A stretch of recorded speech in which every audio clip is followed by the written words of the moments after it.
नमस्कार। किस्मत कनेक्शन में आपका स्वागत है। रामायण में सीता हरण के प्रसंग के बारे में तो सभी जानते हैं कि कैसे अपनी बहन शूर्पणखा के अपमान का प्रतिशोध लेने के लिए रावण ने देवी सीता को छलपूर्वक हर लिया था।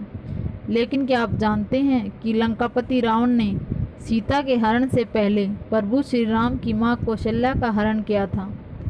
वास्तव में वाल्मीकि रामायण के अनुसार कौशल्या का नाम सबसे पहले एक ऐसी रानी के तौर पर आता है जिसे पुत्र की इच्छा थी, जिसकी पूर्ति के लिए एक यज्ञ का आयोजन किया गया था। महाराज शकौशल और अमृतप्रभा की पुत्री कौशल्या कौशल प्रदेश की राजकुमारी थी, जिनके स्वयंवर के लिए विभिन्न प्रदेशों के राजकुमारों को निमंत्रण भेजा गया। लेकिन इस बीच एक और घटना घटित हुई। दशरथ और शकौशल दोनों दुश्मन थे, लेकिन दुश्मनी को समाप्त करने के लिए राजा दशरथ ने कौशल के साथ शांति की पहल की।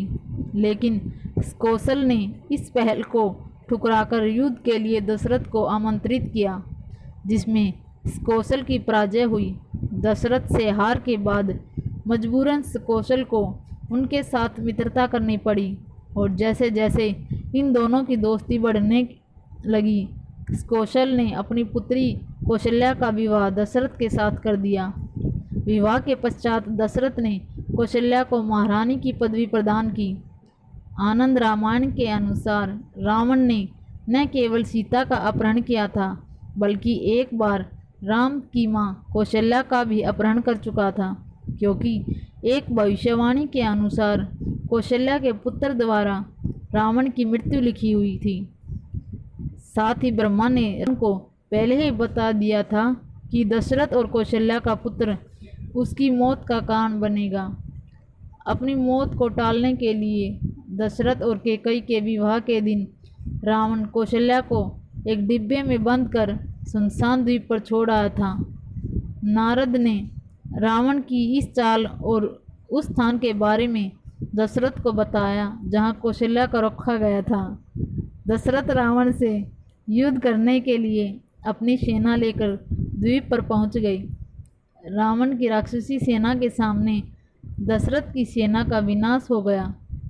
लेकिन दशरथ एक लकड़ी के तख्ते के सहारे समुद्र में तैरते रहे और उस बक्से तक पहुंच गए जिसमें कौशल्या को बंधक बनाकर रखा गया था।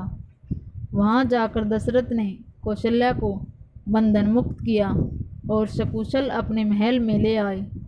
इस तरह रावण ने श्री राम के जन्म से पहले ही अपनी मौत को टालने का प्रयास किया था, जिसमें वो विफल रहा, और भविष्य में श्री राम ने रावण का